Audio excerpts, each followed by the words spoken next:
1 second. All right, chat. I just switched to my headset mic. Let me know if that's fine. If I didn't F something up, then we're good. 'Cause I can get this robot thing out of my face. Aaron Judge did not make the final 3 starts for the Yankees spring training. They're saying illness, but the Yankees have lied to me over and over and again when it comes to injuries. So do keep an eye on Aaron Judge and his availability for opening day. But past him, this is still a decent contact hit for average, hit for power team against the left-handed pitching. And then because it is early season, unless Ryu can get some contact outs, eat some innings, you're gonna get into that bullpen. There's not really much in that Blue Jays bullpen. There are some decent pieces. It's not like a bullpen I'm running from, and just Yankees and Yankee Stadium. Anything can happen. So I'm definitely gonna have plenty of Yankee exposure on opening day, but I might be saying that from a little bit of a biased perspective. Jay Bruce made the team. Luke Voigt out for at least a month, maybe more, with an injury. But there's a lot of bats to like here in this Yankees lineup. Rich, Blue Jays stack against Cole. You seem to be a hater. Are you going to be that crazy?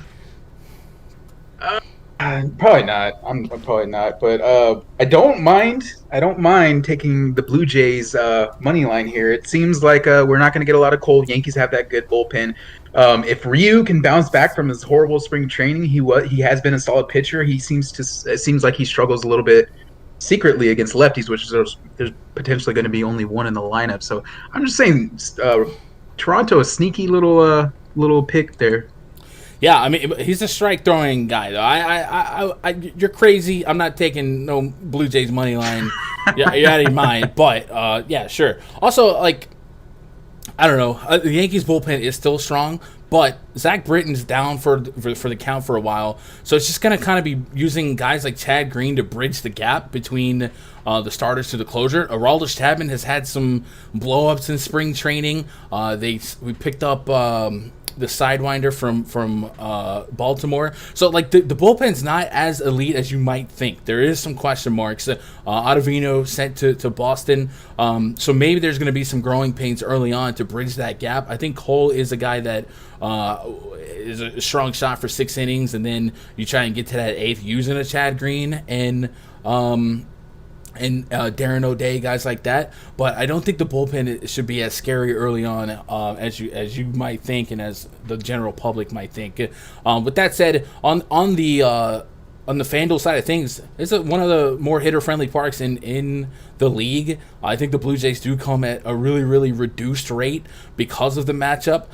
Vladimir Guerrero has shredded some pounds, and he's looked healthy for the most part. There wasn't really anyone on Toronto that was blowing it up for me in spring training, so I'm not gravitating to them. But just from a ballpark to price point standpoint, I could see a couple of one-offs here, just trying to get to that short port and just trying to catch short ports and trying to catch Cole slipping. One of the things we need to be cognitive of early on throughout the league this early in the season, early April, temperatures are going to be down. It's going to be mid-50s at game time for this game, the Yankees and Blue Jays, and I think that's going to be the story across the league. So we might expect lower overall scoring just because of low temps and aces on the mound and stuff like that. So I'm really just more so banking on talent and ballpark here, and I don't have a whole lot of faith in the Blue Jays to get to Cole here. So I definitely will be anchoring Cole as one of my top owned pitchers. And I'm from where I'm sitting now, I want to stack Yankees. I'm going to stack Yankees. And really, under 4K is really nice. Like Giancarlo Stanton against any lefty, I'll take a shot at that. So, chat, what do you guys do with this game, if anything? Raj is big time hating in the chat. Look out, Raj. He's gonna miss opening day. He might. Tall says Jays crushed last year in that bandbox. Are they still paying their regular season? No. Looks like the Jays are gonna start out playing in a spring training park in Florida. I forget the name of it, but no, it doesn't look like they're gonna be playing in that Buffalo Stadium early on. We'll see. Let's move on to the next game here. Again, just FanDuel only. Indians at the Tigers. Shane Bieber. His mama don't like you, and she like everyone. He'll be up against Matt Boyd and we might have some fire hot takes from this one. Shane Bieber had 5 starts in spring training, 17.1 innings pitched, 20 hits allowed, 16 runs, 2 homers, a 1.5 whip, 274 average allowed.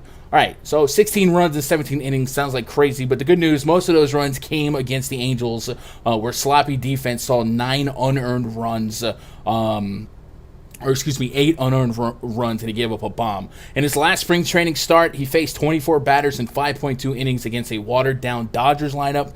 He threw 86 pitches that game, 45 strikes, 41 balls. You like to see a little better of a ball-to-strike ratio, but early on, I think Shane Bieber, when you just open the slate and you see Shane Bieber against the Tigers, you're like, yeah, okay, that's your cash game pitcher. I'm in. I'm a buyer. I don't hate like the thought of that because the matchup is...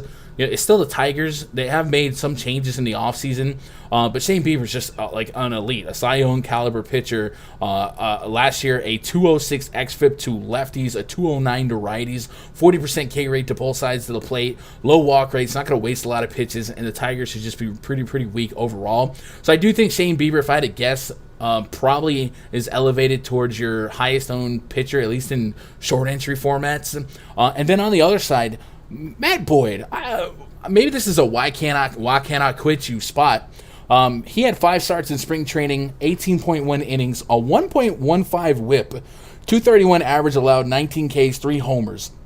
In his last start, he had 75 pitches. He had 80 pitches in the game before. So I'll probably put a leash on him about 80, 90 if things are going great.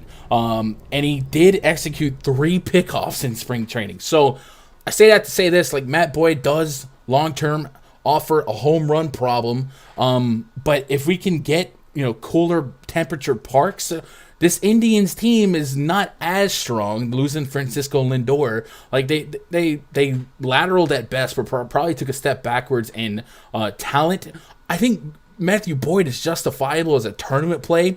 The reason I wouldn't be too married to that thought is because I don't want to bank on the Tigers getting you that 6-point win bonus or even that quality start bonus. But I think Matt Boyd has some strikeout potential in this game, in this lineup, going against mostly righties. Last year, high average allowed, high xFIP, everything to righties. So it's not there, but the swinging strike rate and the strikeout potential, I think, is there if I wanted to get crazy in tournaments. Not likely to pull the trigger just because it is a massive slate, but it's something I'm watching early on because I do think, if he can throw more strikes than balls, he has the potential to kind of grind it out, and he's got a pretty decent pickoff move. So if I wanted to pick on Matt Boyd here, and I think that's a fine approach, his stuff against righties just rewards power. You look at this Indians lineup looking for righty power, and Franmil Reyes is the guy that's jumping off the page to me. A 44% hard contact rate over, of course, the last 2 seasons against left-handed hitters.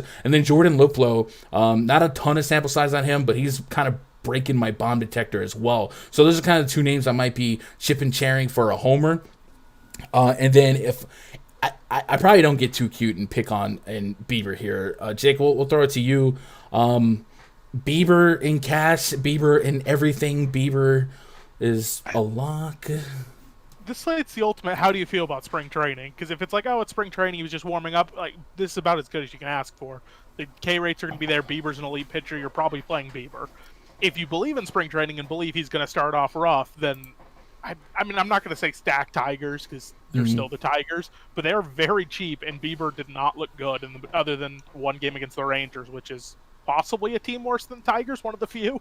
Yeah. I'm also I was looking at who they're going against. Spring training is weird to look at, right? Because you want to go off a little bit of recency. How's this guy looking? But a lot of times in spring training, the focus is on velocity and form and mechanics. So you're not necessarily rewarded by being too caught up in the results. But I will say that one game against the Angels, his defense did him no favors at all. And it's kind of hard to stay confident behind that.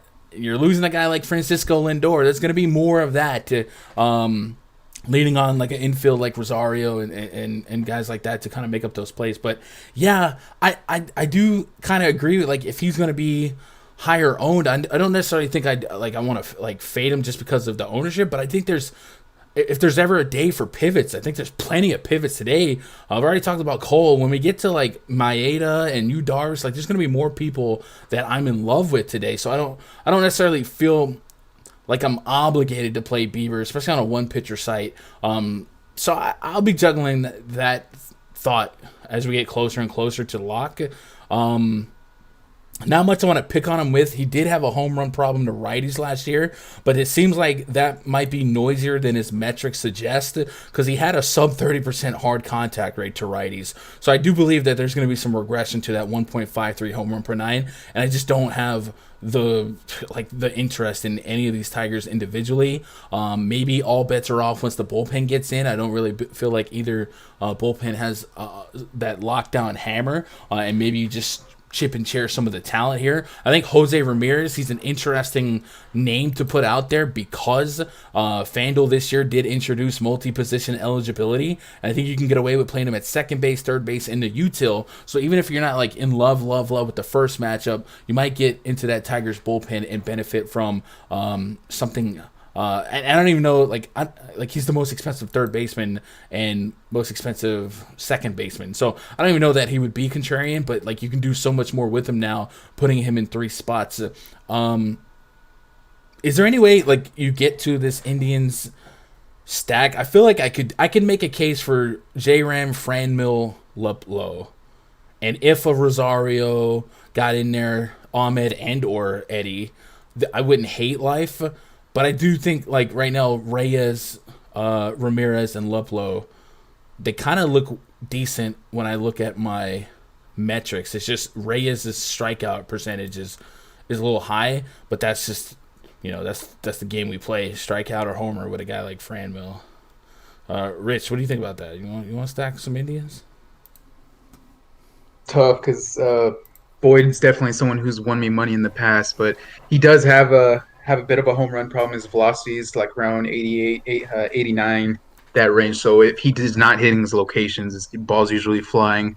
And that's another thing. I do think that the temperatures early on might bail Boyd out.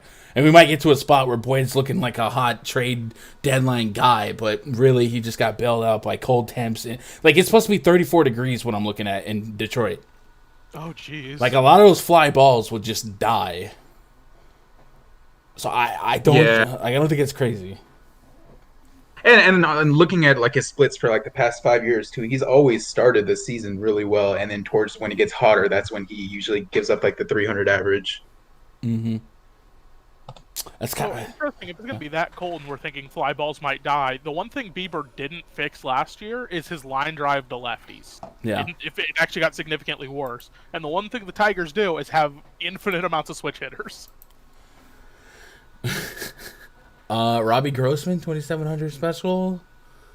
Yeah. I mean, it's getting fly rough. balls is bad. Bieber gives up a lot of lines to lefties. It's getting rough out here. Let me see if I can get a Vegas total this one. I got a 7.5 over under, and I got Cleveland minus 195. And I feel like that's pretty generous considering.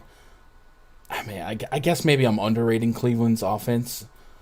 But like Jose Ramirez, yes. Franmil Reyes, like he's a Cinderella guy. Like I love playing him. Loved him in San Diego. But obviously that K percentage is hit or miss. Maybe it's just a bunch of contact hitters and they just get on and make something happen. And that Tigers bullpen can be that Tigers bullpen.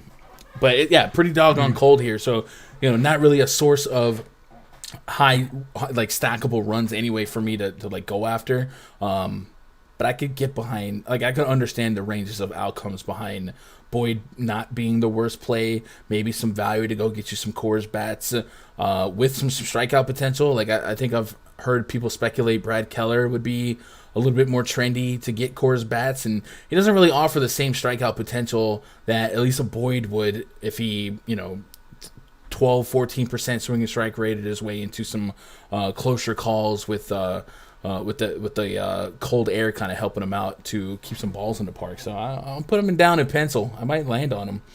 Let's move on to the next game here. Orioles at the Red Sox. This is a 2:10 p.m. game. I think, it does make the DraftKings main slate, so you DK players, wake up. John Means taking on Nate Eovaldi. what a game we got here. John Means had 6 games in spring training, had a 7.11 ERA, 0-2 win-loss. We don't care about that. 15 earned runs, 20 hits in the 20 hits in 19 innings, 2 homers, 7 walks. He's still a fly ball pitcher. I'm not going to touch him from a play standpoint, but he does wake up some bats when it comes to cross comparison in terms of metrics and the bomb detector. He'll be up against Nate Eovaldi. Eovaldi saw 4 starts in spring, 15 innings pitched, 21 hits allowed, 11 earnies, 2 homers allowed, 13 strikeouts in 15 innings, a 333 average allowed, a 1.6 whip. One good thing about Eovaldi, he is a velocity pitcher, and he was kissing 100 miles an hour early and often. So both of these pitchers are probably guys I really don't want to get to. I've already fielded a few questions about what my thoughts on are Eovaldi, because if you kind of open up Eovaldi's game log, like, he closed the season with some solid DFS performances, and he comes to you at a price point really on both sides, but more so DraftKings. If you're just trying to punt that SP2 spot, you feel like if you can get away with that 20 bomb, even the high 20s, like, there's a range of outcomes where he is a solid play, and he was a solid play against Baltimore in his final start last year. So, like, I understand that line of thinking for sure. This Orioles team to start is a little different than the Orioles team last year to finish. Trey Mancini recovering back. They added Maikel Franco, and they just, like, I'm not saying they're good, but they're a little bit different, and the strikeout rates are a little bit more subsided. With that said, I don't think I would talk you off of playing these pitchers. If you had your heart set on an SB2, give me 15. I think it's possible. At 8-1 on Eovaldi on FanDuel, I don't touch that. No John Means for me. I think I'm curious at trying to find some bats to attack either pitcher with, and I'm lighting up the bomb detector on a couple of Red Sox bats. And stop me if you heard this one before, but Red Sox look good in Fenway against a lefty. I feel like this has been the story of the last couple of years anytime I try and lean on the Red Sox. JD Martinez in the bomb detector is currently the 5th highest rating with a 4.15. Oh, actually, let me resort that. I think he might be dropped to 6th here. JD Martinez has a 4.15 rating on the bomb detector. So anything 4 or more, or really getting close to 4, is what my metrics really line up as a really good spot. He does have some bombs off of Means in the past, and like I said, Means has kind of picked up where he left off. So Means is one of those guys that a lot of people like. Like, I was in a season-long draft the other day, and somebody picked up Means late, and the guy was like, I love Means. I was like, why?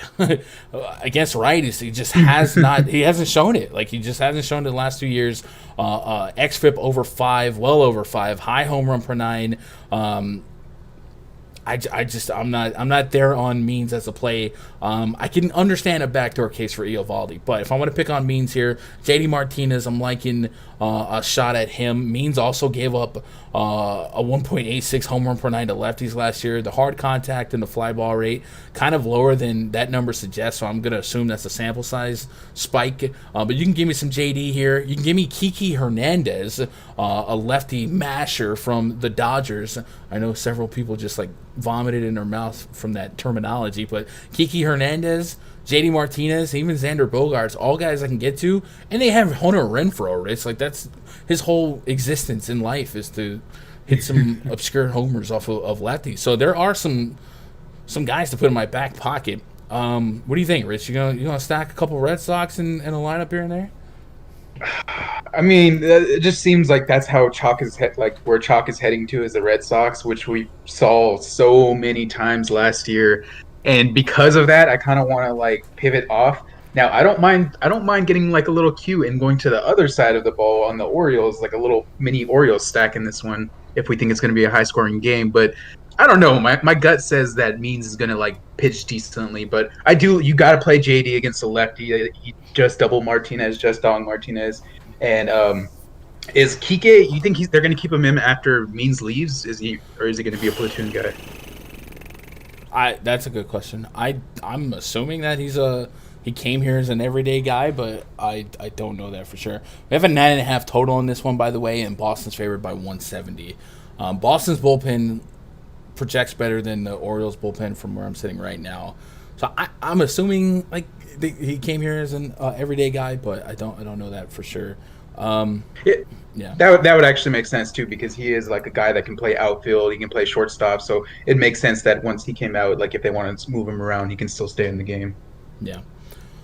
Jake, you're gonna play some Eovaldi at 6.3K on DraftKings. Purely DraftKings SP2. Give me 15. Can it happen? Yeah.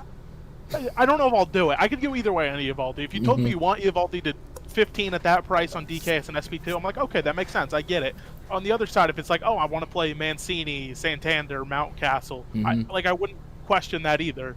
The Reds, I mean, the Orioles don't have a lot of great bats, but they do have a few right in the middle of that lineup, and Eovaldi's not immune to getting destroyed at times. Yeah. Mancini's back. I hope, yeah. Good for him. The other name for Boston that didn't get mentioned, well, I don't know if he'll play because he's been injured with an eye issue or something. On DK, it's a little expensive, but Christian Vasquez got hot last year at the catcher spot and is relatively cheap on FanDuel, not on DK. Yeah, batting 271 against lefties over the last couple of years. You usually can get catchers at a discount anyway on FanDuel because people just aren't playing them. Yeah, I don't mind that call. Let me check the weather. Weather seems like very important to keep an eye on more so than ever today. I've got 52-degree temp, so kind of the same as the New York game.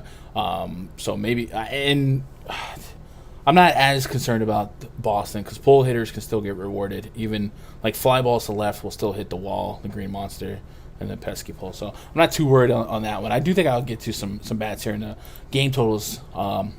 Favorable. Quan says, bomb detector, what does it mean? Great question. So bomb detector is an algorithm that I wrote that considers a pitcher's hard contact, fly ball rate, pull rate. I think those are the main ones. There's some more in there. And it cross-references it with the opposing hitter's hard contact rate, pull rate, ISO, all that good stuff. And it really just grabs the power stats from pitchers allowed to hitters accrued with a given sample size of like 2 years. I think 3 right now. And it just gives me guys who just seem like they're in glorious spots mathematically. And the way it's set up right now is like 4 is kind of the standard as a great bomb detector. If you get to like 3/8 and above, like I'm still there on that. And it's not to say if somebody with a 2 can't hit a home run. It's just like ways for me to kind of land on people a little bit more. And then I also have the G rating here, with 1 being like an elite spot. And you see Luplo has like a short sample size. It's really skewing a lot of things. But that also considers WOBA and xWOBA, stuff like that, and it's basically a hitter's split WOBA versus the pitcher's split WOBA allowed, and just kind of put it all together. Actually, G rating is the matchup rating plus bomb rating, I think, divided by 4, which is the matchup rating considers WOBA allowed and WOBA 4, and then bomb rating is the power stuff, and G rating combines it both. So if I was absolutely like uneducated with baseball, I would probably just come to the hitter rating chart and go to G rating and sort it from highest to lowest, and then these guys in green mathematically line up pretty well. Anyway, let's move on to the next game. Brewers hosting the Minnesota Twins. Kenta Maeda against Brandon Woodruff. Maeda might be my favorite pitcher on the entire slate. Stay with me, man. He had a sparkling spring training. He had 1 earned run across 5 starts, 18.1 innings pitched, 22 strikeouts, a 123 average allowed on a 0.49 whip, and a very high ground ball rate. This is going to be his first American opening day start. He's had 5 opening day starts, the rest in Japan. 3 pitchers. Jake Rich, 3 pitchers last year had a higher whiff rate than Kenta Maeda. That was Lucas Giolito, Jacob deGrom, and Shane Bieber. Those are some pretty good names. He'll be up against Brandon Woodruff. He had 4 starts in the spring training, 14.1 innings pitched, 16 hits, 13 Ks, 3 homers, 2 of which came in his first game, so maybe it was just a find your arm type of deal. I'm not going to react to that. 281 average allowed, 133 whip, and a 2.5 ground out to air out ratio. So some encouraging metrics to being a ground ball guy. We still want the whip to be a little bit lower. But let's talk about Kenta Maeda a little bit on DraftKings. 8.3K. The opportunity pretty good, I think, in this matchup. It is going to be a hitter's park.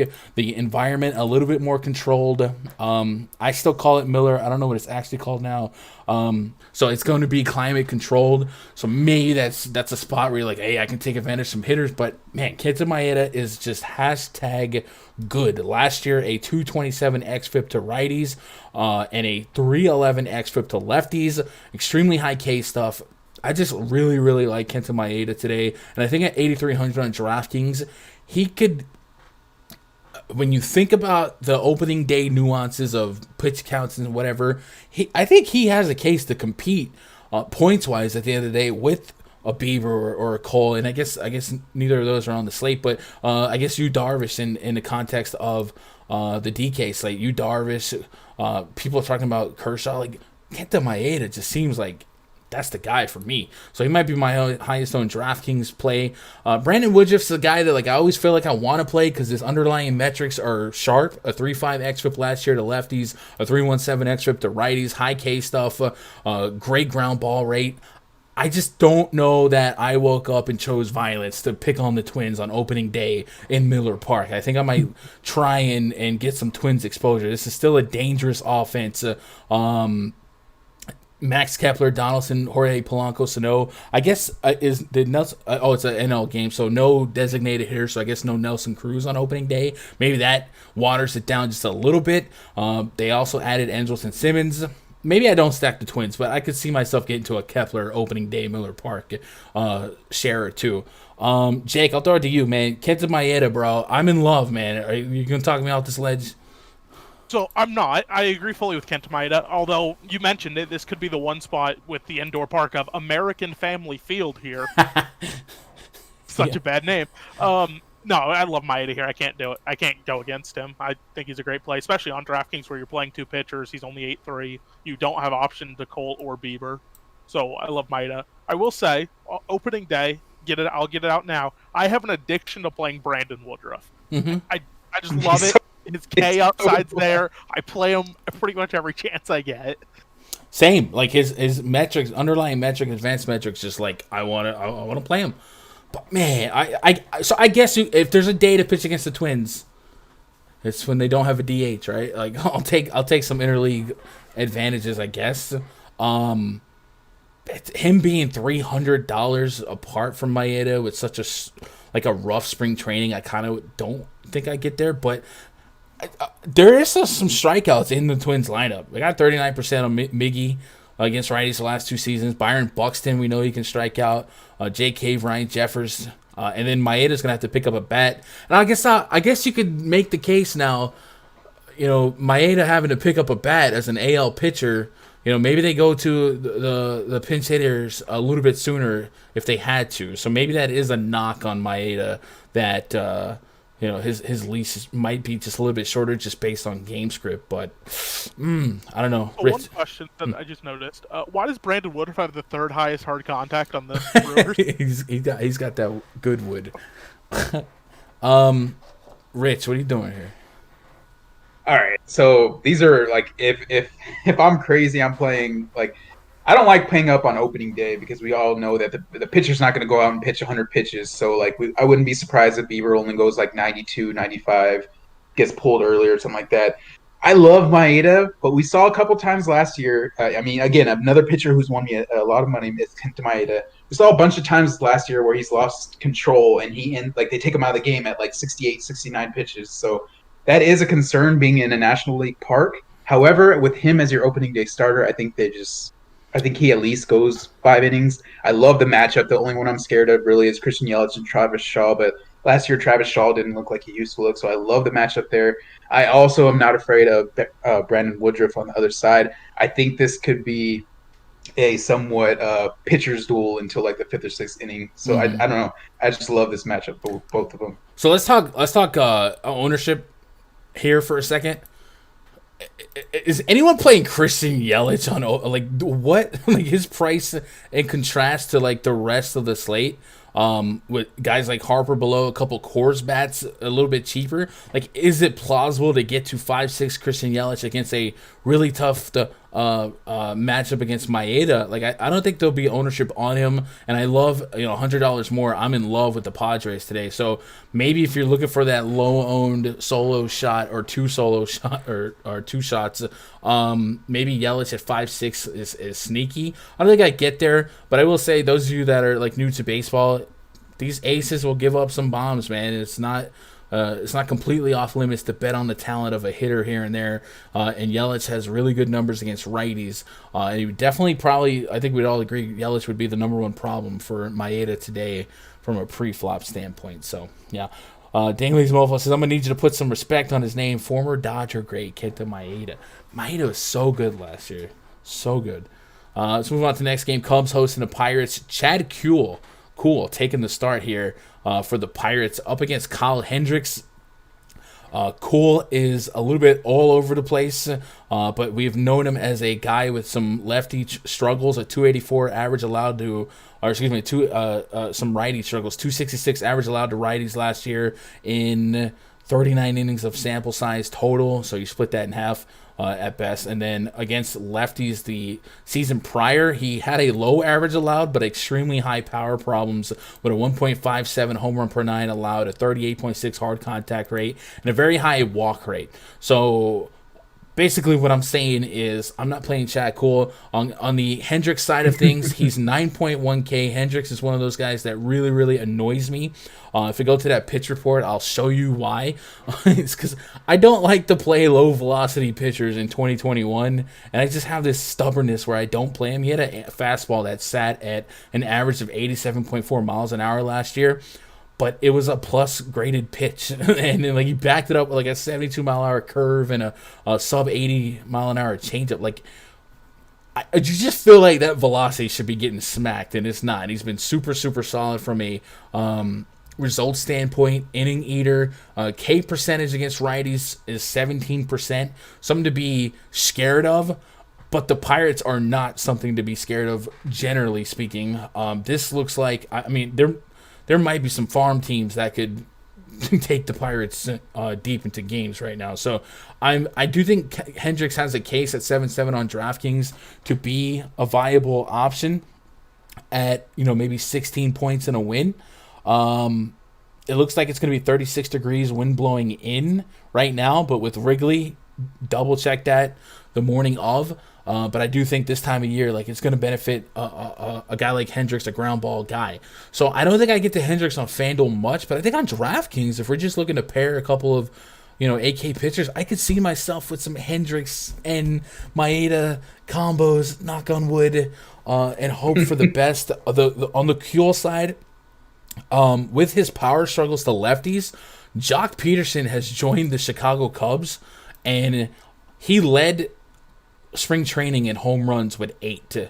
And if he's going to face, a guy with power problems like Chad Kuhl, you want to make an impression here in Wrigley, I don't mind looking his way. Also don't mind, getting to Rizzo. I think the Cubs could be a stackable team for me. Even if, Ian Happ leading off, I got Rizzo in the 3 spot, Jock Peterson 5 spot. And then, if I land on a Chris Bryant or a 2-hole catcher like Wilson Contreras on DraftKings, if that does happen, I do think the Cubs are a stack that I'm not going to not have. So that's where I'm at here. I think I have some Cubs interest. I have some DraftKings interest in Kyle Hendricks. And I probably don't touch anything on the Pirates, hitters or pitchers. This game I don't have a total on this game, but I got the Cubs at minus 210. So right now, minus 210 would be good for one of the largest favorites on the slate. Jake, anything out of the ordinary from what I just said to your approach? Really, the only question I'm asking is Chris Bryant fully broken? Because I want to pick on Kuhl. I don't know if I'll get to Hendricks, but I definitely don't want to stack the Pirates. If that goes off, then so be it. I'm not going to go down that path. Mm-hmm. I don't know if I'll play him or not, but if I want to go on the narrative that Chris Bryant's back, I think you can stack the Cubs about 8 different ways today. Yeah, I think I add him definitely into my mix here. Pirates, once you get through Chad Kuhl, okay, get to their bullpen. Let's go. Rich, any fire takes here? Is there anyone on the Pirates? Anyone? Brian Reynolds. Okay, you're laughing like you have one served up. I do. Oh, God. Okay, again, I have recency bias because this team was never stacked last year. So whenever you stack the Pirates and they go off, you're winning a bunch of money. Stop. And I had them. I had them a couple times. I'm just saying, I had them against the Cubs a couple times. I know Hendricks is a good pitcher. He had a really amazing season last season. But I'm just saying, 1, 3, 4, and 5. I mean, they're sneaky. Frazier, I love Frazier leading off. He is a guy that can just turn on that first pitch, and if it's coming at 87 miles per hour, I could see it happening. I can't I'm do just it. saying, if I, from a DFS standpoint, I'm probably not going to play any Pirates. If I do, I might get Frazier. I might get a little Reynolds, a switch hitter. But I love the over in this game. Yeah. So what do we? I don't have a. What do you have as a total? I don't have a total on this game. Last time I saw it was 9.5. Okay. So I would imagine like that's really on the Cubs side. So yeah, I'm with the Cubs. Love. Like Pirates, I'd one off as a salary saver for like a on base guy, like maybe a leadoff guy that snuck on, but I'm not pushing the issue with them. Let's move on to the next game. Braves at the Phillies. Max Fried taking on Aaron Nola. Bryce Harper opening day splits. Welcome to the chat. On this game, I've got Phillies. I've got a 7.5 total, and it's essentially a pick 'em right now. So your choice, Fried versus Nola last year. Max Fried was super solid. He did have some lefty struggles. Hello, Bryce. He had a 5.35 xFIP to lefties, a 14.6% K rate, dramatically reduced from his 2019 campaign. And then against righties last year, he was super solid. And I don't think he gave up a homer to either side of the plate last year. So that's something to watch to see how long he can keep that going into this season. On both sides, like he's priced where he needs to be priced. He does have the potential to just be a super solid strikeout inning eater. Walks weren't really an issue last year. We did see an issue against righties in 2018. Looks like he's corrected that, so no reason to run to or away from that. I think Max Fried is just like if I put him in the bottom of a pitcher pool in like 150 lineup opto and he fell. Cool, we'll get there. Aaron Nola at 10.1K on DraftKings, 9.2K on FanDuel. Definitely, I think at his best, he's one of the better pitchers in baseball. He has a 304 Sierra last season, a 292. A 265 xFIP, and swinging strike rate, the whip, all that stuff, really, really elite. So it's not necessarily either pitch. I'm in a spot where both pitchers project like great pitchers, but both offenses look like teams I don't want to pitch against. And I hate being backed into this corner because you do feel like something has to give, and you're salty if you just throw your hands. Like you're salty if the Phillies pop off or the Braves pop off, and you're just like, I just didn't have the balls to pitch against that. And I guess if you don't touch this game, you're just hoping that like it's a 3-2 game, the total's at 7, and you're hoping for the best. But like there's a lot of talent in this game that might get a little bit reduced ownership considering the prices. We're talking 5K prices, 6K on Acuna against a top 10 pitcher, arguably, when he's at his best, Aaron Nola. And then the Phillies, the same thing. A lot of 5K guys going against Max Fried. I think Fried has neither bullpen is something I'm running from either, too. So this is a really darned if you do, darned if you don't pre-flop decision. Jake, any leans for you? Is this we just let the robot do what the robot does? We script it and move on? Or do you have a legitimate interest in playing some of these guys, whether it be matchup or game theory? I mean, other than the game theory and narrative of Harper on opening day, but I don't know. I do kind of lean to letting the robot do it because you mentioned like Aaron Nola's a really, really good pitcher versus both sides. He gave up some homers to righties, so like I mean, Acuna's an elite hitter, Ozuna's an elite power hitter. Like I wouldn't fault anybody for playing those guys. And on the flip side, like I think Fried's a really good pitcher, but Rhys Hoskins, Bryce Harper, JT Realmuto, Alex Bohm. Like, I think you can make cases for pretty much everybody in this game, pitcher and hitter. Mm-hmm.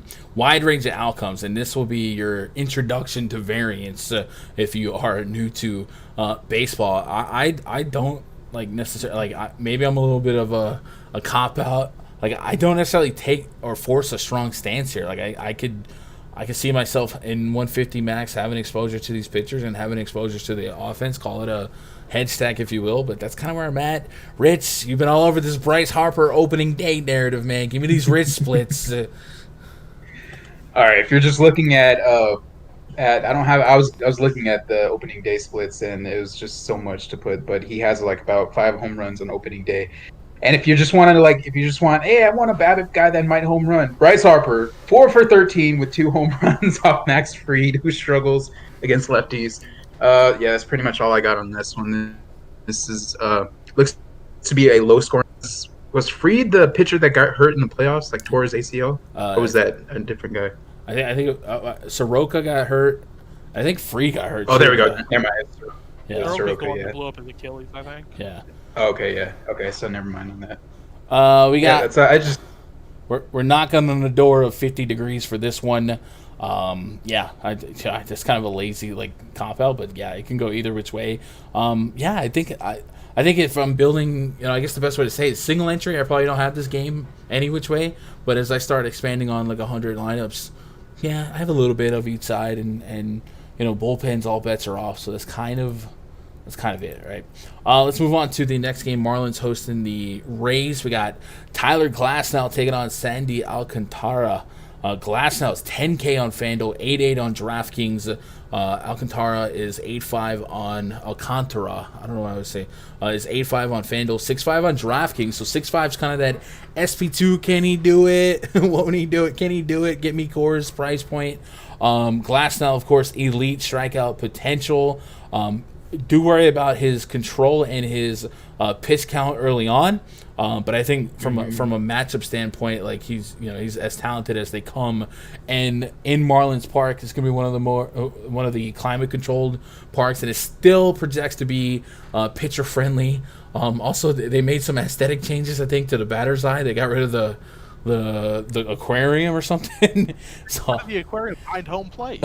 So maybe no fish to distract your pitchers, man.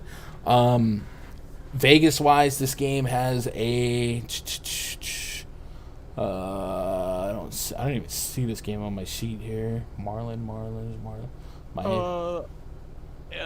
Rays minus 140, 8 over under. Okay, so yeah, low total, and 140 is not massive. This is kind of the one-off spot for me if I'm looking for Alcantara's leaks. Last year against lefties, really the last 2 years against lefties, high xFIP and some power allowed. A 1.35 home run per night against lefties in 2019, a 1.53 in 2020, high walk rate. So I kind of want lefties against Alcantara, and the Rays right now look like they're loaded with lefties. I think Austin Meadows, Brandon Lau, Joey Wendell, those are names that kind of stick at me. Randy Arozarena. God, I can't stand this man. He had a massive postseason.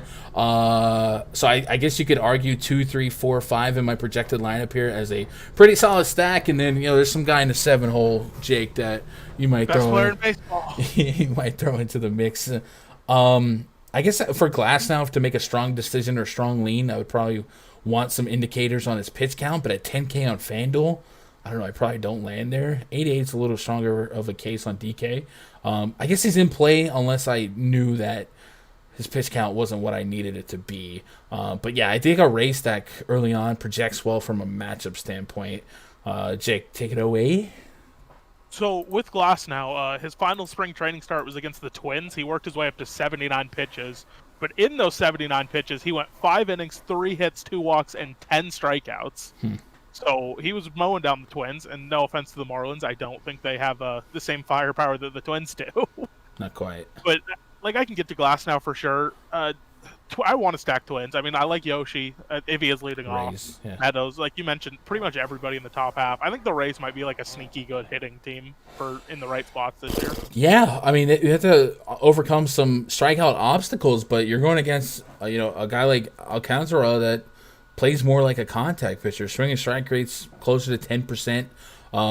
Last year against righties, a 15% K rate. Against lefties, his K rate was surprisingly at 25%. That's kind of wild considering, the years prior is 15 to 12. So maybe an outlier at the end, after you look at the end of the season. So yeah, if we can overcome their strikeout problems, and I think in this matchup I can probably get us there. Yeah, I'll stack some Rays and hope Ryan Cash can give me some money. I hate Ryan favorite Cash. to win Manager of the Year. Are you worried about like his crazy managing and like Oh pulling yeah, a lefty to face? Glass now pitching a no hitter in the ninth with 9.2 or 8.2 innings pitched, and they pull him.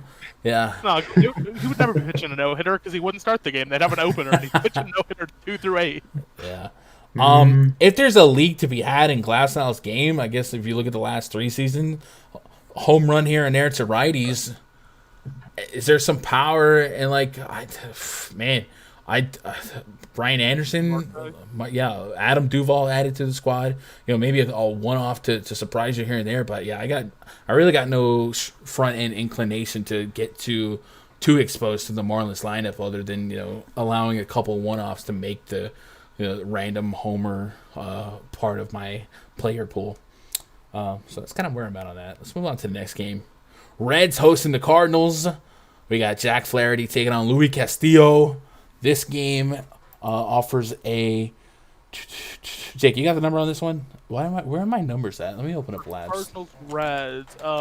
Reds -115, Cardinals -105, 7.5 OU. Okay, Basically a pick 'em. Low scoring pick 'em is what they got.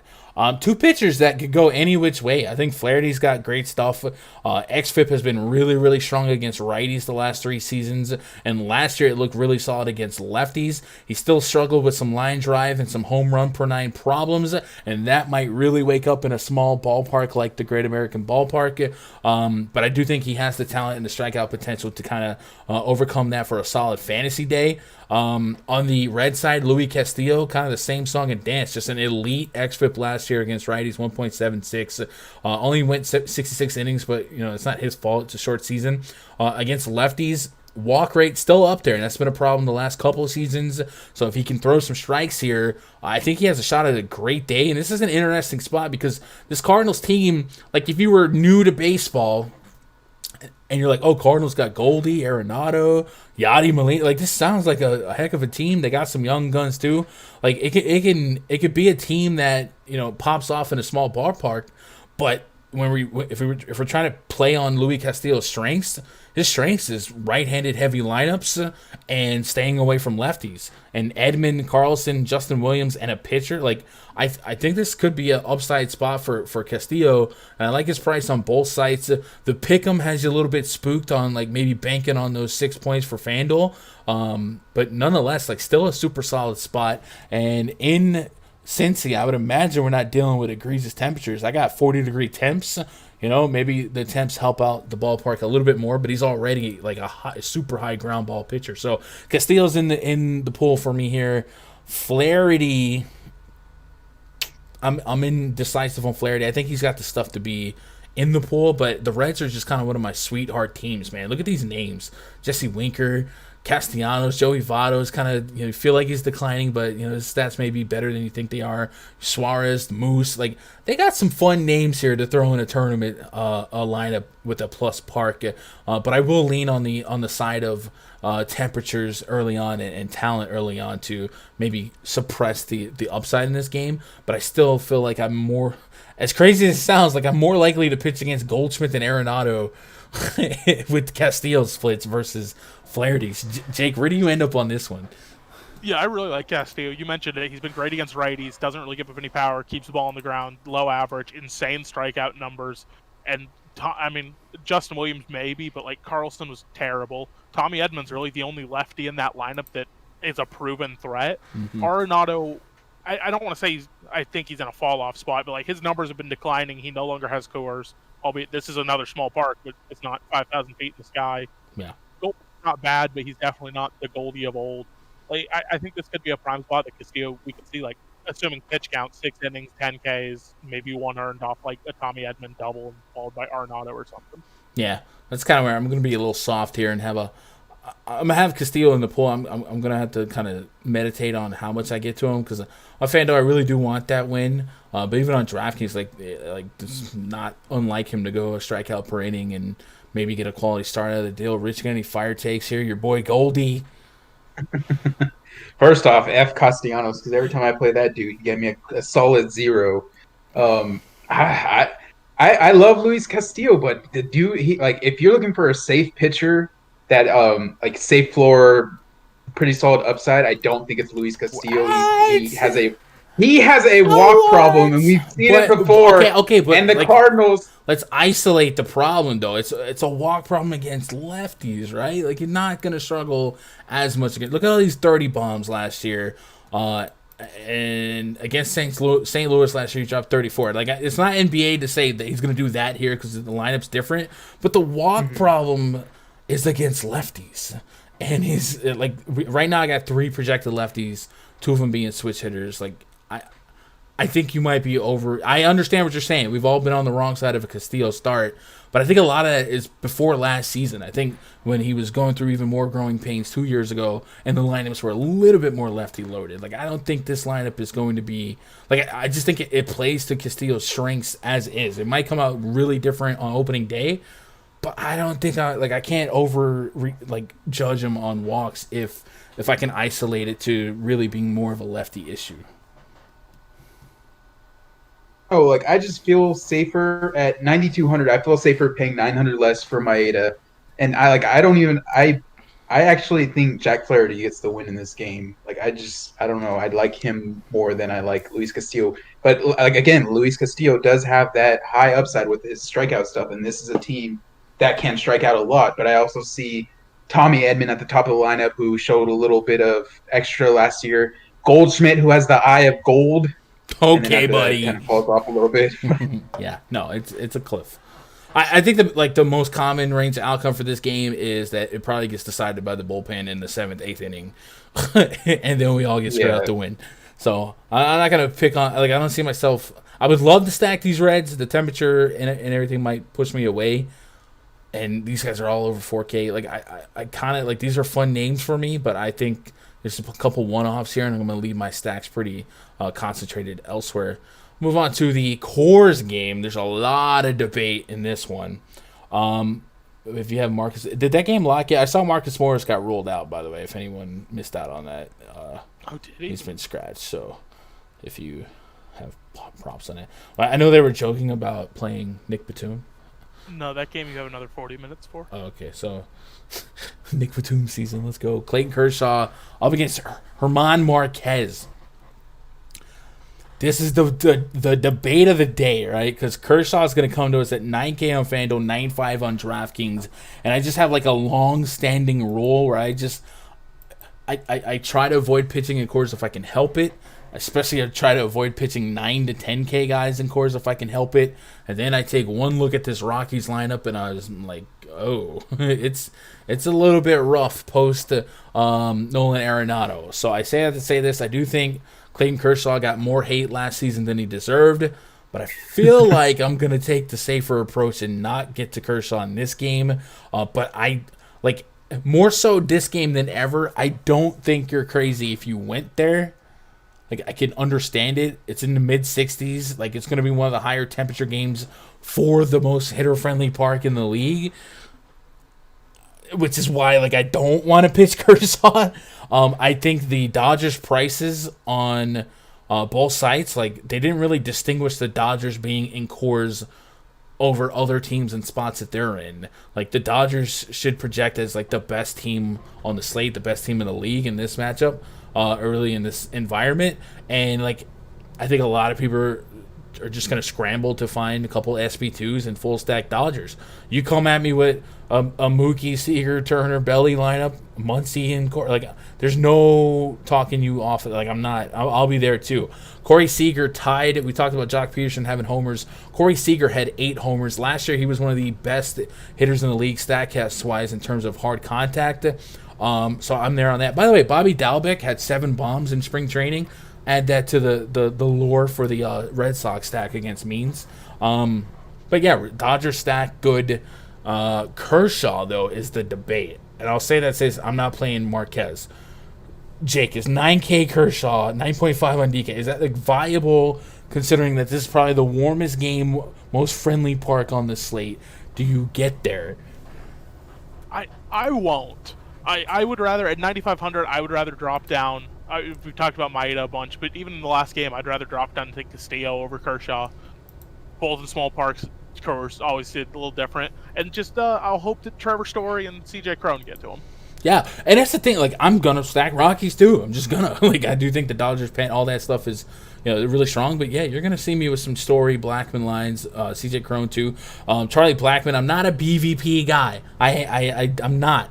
But some of these division rivals with 30, 40 at bat sample size are worth noting. And Blackman's history against Kershaw is actually super solid. 286 average with 4 bombs, 2 triples, and a double. Obviously, a lot of that might be Coors influence, but guess what? We're in Coors. So I wouldn't leave him out of a Rocky stack just because he's a lefty, and who knows, maybe he leads off here. But yeah, give me Story, Blackman, maybe some Crone, Rich, Kershaw. That's your boy, local or former local. Do you have any desire to pitch 9K Kershaw in Coors today, knowing that there's not a right or wrong answer? No, not really. Like, I just again, I'd probably take Castillo at that price point at 9,500 in Coors, and we know that his velocity's dropped a little bit. Like, the lineup is absolute garbage once you get past Story, Blackman, and Crone. But I can't do it. I just can't do it. It's easy. We say that, and then I look at this lineup, and I got 5 guys with a 270 average against lefties. I'm like, wait a minute. But yeah, the power is definitely dropped off without Arenado. But Story and I think David Dahl moved on to the Rangers as well. But Story, Blackman, and CJ Cron I can get to. And by the way, CJ Cron 3,800. If he's in the middle of that lineup, a little, maybe not necessarily the cleanup spot, but if he's in the middle of the heart of an order in a Coors game at that price, sometimes you just take it. And I just think the opportunity cost is pretty low. And then same with Charlie Blackman, he's 38 on FanDuel. I can get behind some of that. The key really, I guess, with this slate in this game is if we are dead set on some Dodger stacks, and there's no reason not to love a Dodger stack. How do you go about roster construction when you have to get to 5'9" Mookie, 5'6" Corey? Essentially, if you want to play, 4 of these bats for a stack, it's going to cost you $22 grand. You're going to have to get a little creative at pitcher, and I think we might see some Brad Keller guys out there, and maybe Eovaldi. Yeah, Keller, Eovaldi, and a Dodger stack seems like the mad scientist approach to people that just want Coors. So maybe look out for that. But I think I wish it wasn't the warmest, best game on the slate. With that said, German Marquez is not a gas can, right? Marquez can hold his own, a 3.66 xFIP at home last year, 3.3 the season prior. Yeah, it's going to be a high average allowed. You're going to have that. He also did keep the ball in the park, a 0.47 home run per 9 last year, but it looks like he might have got a little bit lucky with a high line drive and a really high hard contact rate. So maybe some regression is coming his way in a bad way with a 4.35 Sierra at 3.88 xFIP. So I don't know, Rich. Do you have to? If you made one lineup right now, Rich, is it to get Dodgers bats or is it to get 2 aces, or is it half and half? Do you want 1 ace, 1 SP2, and 2 Dodgers bats? I'm kind of fine with middling and pitching today. I like my 8 at the 8,300, so I'm fine with kind of fading an ace. I also wouldn't mind a couple of these Dodger bats. We've seen Marquez have really, really strong games in Coors, and then we've also seen him go only 2 innings and give up 11 runs. So Dodgers are a team that I'm definitely interested in stacking, and Corey Seager is definitely at the top of that list. Dude, hard contact last year was insane. Yeah. Last year, Kershaw was basically fastball, slider, throwing the curveball here and there. That slider projected pretty well. We kind of keep an eye on pitches with, bigger reliance on breaking. Not really the case here. And the temperature 60, still 60. It's not like it's 90. So maybe Kershaw's gonna be a little tougher to hit. With that said, Charlie Blackman hit the slider pretty well last year, and Trevor Story had a positive grade against that as well. On the Marquez side of things, he leaned on that curveball pretty well. It was his best pitch. Corey Seager demolished the curveball in the last 2 seasons, and Mookie Betts has a plus grade, but everybody else is under 1 in terms of grading out against the curveball. So maybe I find a way to get Corey Seager. He's been red freaking hot this year. He hits the ball really hard last year. So maybe I make sure I get Seager in cash, but still kind of honor the ace approach. I don't know, just kind of spitballing on what I do with that. And then is Elias Diaz, if he's the opening day starter, just kind of catching that at the bottom of the order. If I can get a $2,700 Coors catcher, I'll take it. I do like Elias against lefties. Sure, give it to me. Usually, I probably the approach for me is find the cheapest catcher on this slate. Go give me 2 solid pitchers, and then at least a Seager, maybe a Mookie in the interest of just grabbing the leadoff guy in Coors, and he might get 6-7 at bats in the best park on the slate. So it might be an approach for me. All right, let's move on to the next game. My favorite game, my absolute favorite stack on the slate. Rich is gonna hate me for this. Before I do that, I gotta plug PrizePicks. PrizePicks has baseball too, Rich. You ready for that? This is the part where you... I am. Okay. Oh, well. The excitement in his voice. God dang it, I'm doing a drop. Now, go check out PrizePicks. They also do baseball. If you guys haven't checked them out for basketball, what are you waiting for? Anyone who signs up for PrizePicks using code GUNDACKER will get their first deposit instantly doubled up to $100. So $10, $20, 20, 40, you get it. And if you sign up using code GUNDACKER, you will also be entered into a drawing to win a month pass subscription at rundfs.com. If you're already a subscriber, we'll just tack it on to the end of your current subscription. Anyone who signed up in the month of March will be eligible to win that month pass, so check that out. Rich has found a way to really Rich, you've been successful on PrizePicks, right? There's a couple bad beats, but there's some great beats. And it looks like you're having fun. And because of your success on PrizePicks, you've afforded us to give away 2 T-shirts. Do you think it's time to give away 1 T-shirt? How do we do that? Do we make everyone in the chat type a number, and then you want to pick a number between 1 and 50? No. So we got 20 viewers. How about pick a number between 1 and 15? You DM me the number, Rich, or you DM it to me, because we might have people in Discord. DM me the number between 1 and 15, and then chat. Let's do 1 and 20. 1 and 20. 1 and 20. All right, chat. Pick a number between 1 and 20. Drop it in chat, and we will come back. DM me that number. Let's break down the Padres D-backs game while the chat fills up. And let's talk about Madison Bumgarner up against Yu Darvish. Yu Darvish is 10.7K on FanDuel, 10.4K on DraftKings. He's going to be highly sought after today. He has extremely high upside. He was elite last year, a 161 xFIP to righties last year, 329 xFIP to lefties. It's going against a D-backs team, extremely watered down, kind of in a rebuild stage. They got to keep it going and keep grinding, get better. And there's nothing here to be afraid of in Petco. So Yu Darvish in a great spot, but you got to go up there and get him. So I'm kind of wondering where people land in terms of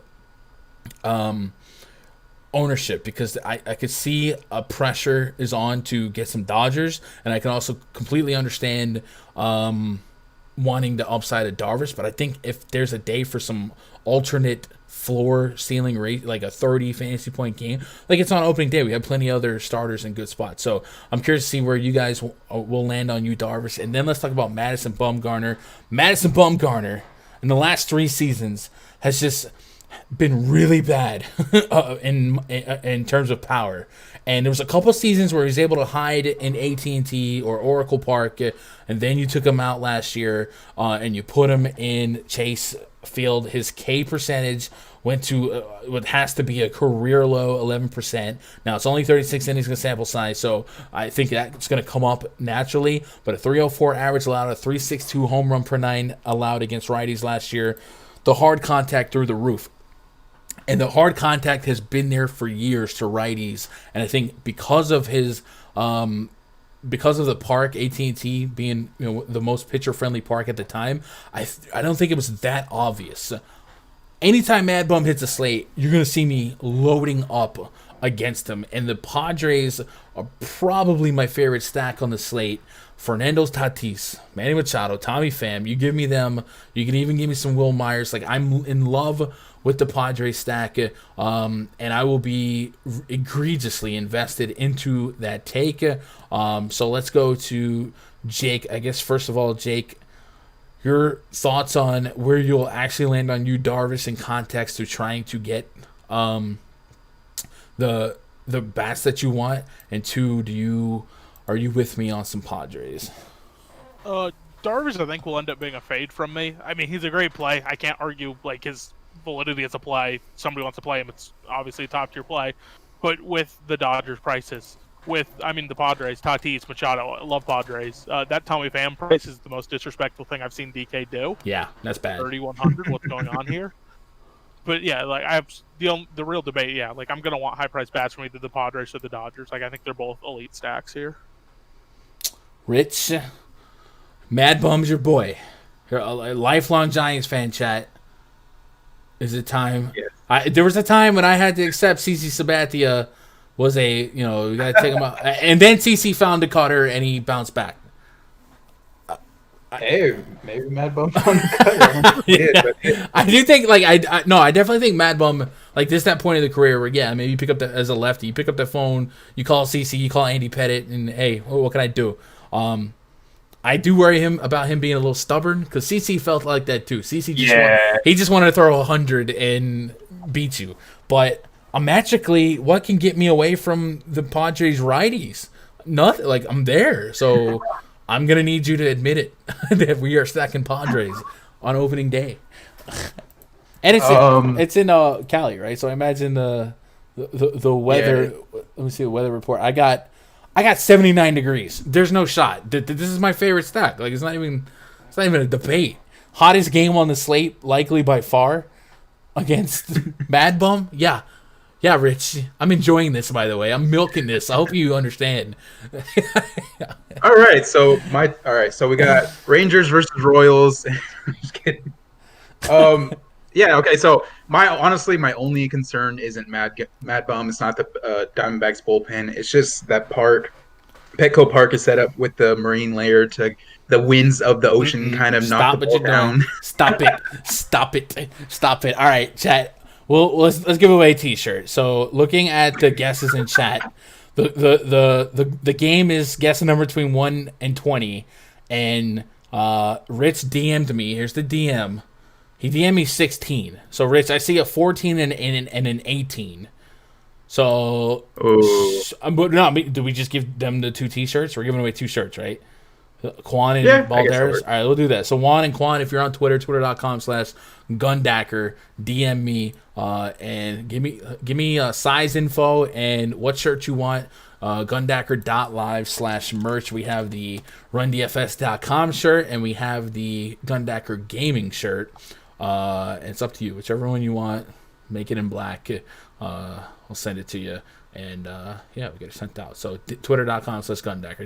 These are fire shirts. Even if you didn't win, go get a shirt. We got hoodies too. Yeah, I'm about to buy one too. Yeah, they're clean. They're clean. All right, where we at? We got one game. Is there one game left on the main slate? There is one game left on the main slate. So, reminder to you guys that if you guys want access to the spreadsheet, it is a premium perk at RunDFS.com. So go get signed up, get yourself a week pass, whatever have you. Anyone who gets any type of pass, no matter what the length of it is, will also be entered in a drawing for one of those month passes. If you're wondering why I'm giving away so many month passes, it's because Russell Miller a couple weeks ago just went ballistic on DraftKings and netted like 140K. And he was like, "Gone, I want to sponsor 10 month passes for you to give away." And I was like, "All right, cool." So I'm just like, I got month passes to just like fling out at you guys. So shout out to Russ. Rangers at the Royals are our main event of this slate. We got Kyle Gibson on the bump against Brad Keller. 2 really cheap pitchers in a pitcher's park out there in Kansas, and the temperature is sitting around 50 degrees. And probably, I would say the Rangers offense projects likely worse than the Royals offense. The Royals still have a little bit of pop, a little bit of speed. So I'm less inclined to immediately pick on them if I'm just pure punting. But I do think Kyle Gibson is more talented than 5'3". I don't know. Brad Keller, though, 5.9K on DraftKings.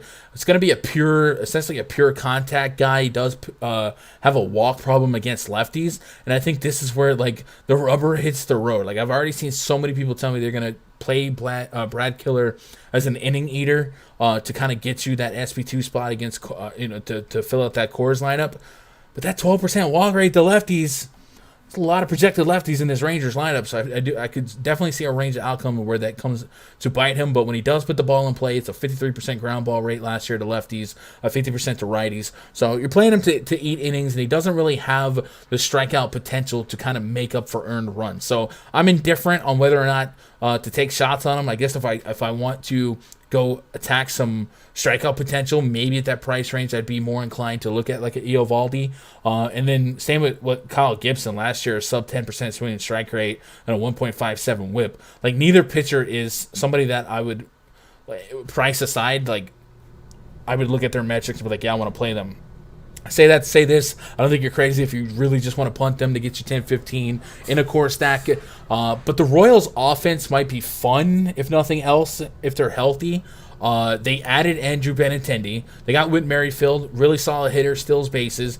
Adalberto Mondesi, I think the jury's out on him, but he does have speed. Carlos Santana, perennial switch hitter, really talented. Salvador Perez, we didn't get like the best sample size from him last season. I do think he's one of the more talented offensive catchers in baseball. Jorge Soler has power. Like this Royals team is going to be sneaky a lot this season, and a lot of people will just write them off because of the Kauffman Stadium and game total stuff like that.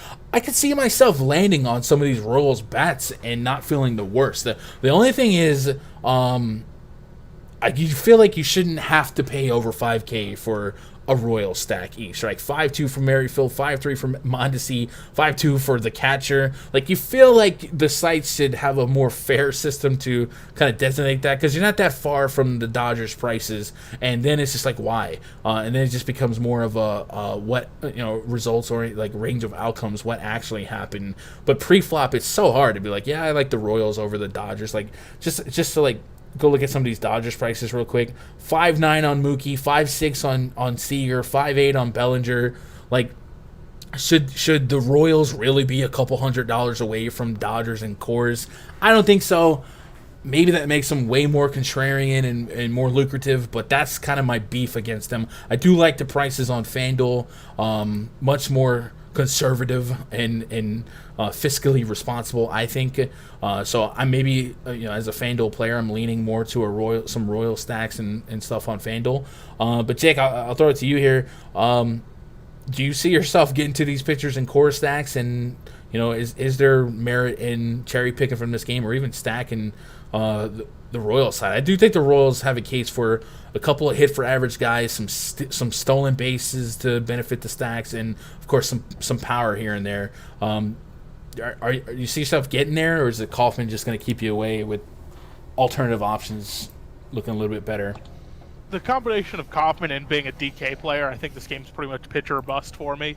Like both pitchers are so insanely cheap. Neither of them are great, but if it lets you get other stuff, I'm not against it. But yeah, like those Royals prices on DraftKings specifically, like even Benintendi, who's like, oh yeah, I could throw him. He's 4K. Like you don't really get Hunter Dozier's 4-1. Mm-hmm. On DK, you're not really getting a discount anywhere except for Jorge Soler. Yeah. Like so on DK, I can't really get to Royals compared to Padres or Dodgers or any of the other teams really that make a lot of offensive sense. Yeah, it doesn't feel like contrarian. It feels like a pivot that makes less sense. Like I don't agree with the price.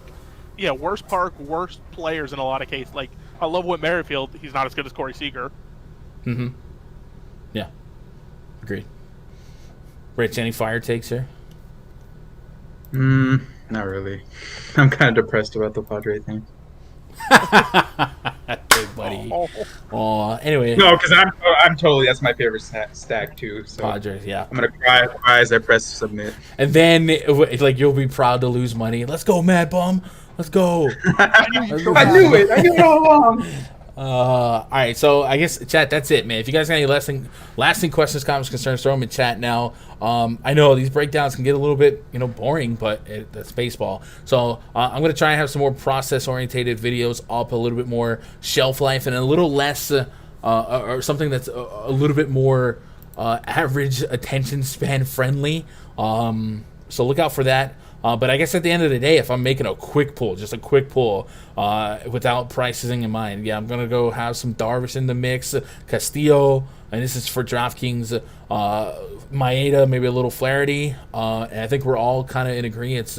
Some Boston stacks. I gotta look more at Bobby Dalbec, man. I think he might, definitely. I might be sleeping on him in my Boston stacks. Cubs stacks. Tampa stacks look okay. The Dodgers, obviously, and then the Padres. So I could walk away with 4 or 5 stacks right there with those guys as my pitching options, and I think that's the starting point. And we'll see if weather or late scratches and confirmed opening day lineups hinder that, but I don't think it will very much. Rich, any hot take to send it out? Padres score 15. Also, Pete wants to know if you picked 16 for Joe Montana. No, 16 is my lucky number. No, but my hot take is that the Pirates score more than 5 runs. The Pirates? Yeah, Pirates against Kyle Hendricks score more than 5 runs. That's pretty hot. It's going to be a 7-5 ball game. Calling it. Okay. Yeah, I don't know about that one. All right, Jake. Any flaming takes? I was gonna say Chris Bryant gets back on track, but he couldn't hit spring training either. Yeah, it's yikes. it's yikes season from here on out. All right, chat. That's opening day first look, man. I appreciate you guys making time for me. The schedule's gonna get a little wonky when it comes to baseball content going forward. Like I said, we're sitting on like 20, 30 viewers throughout the duration of the stream. So maybe the preloaded content's a little bit better, and maybe just the quick pick stuff. Like you guys, maybe, I don't know, maybe something that's a little bit more public friendly. So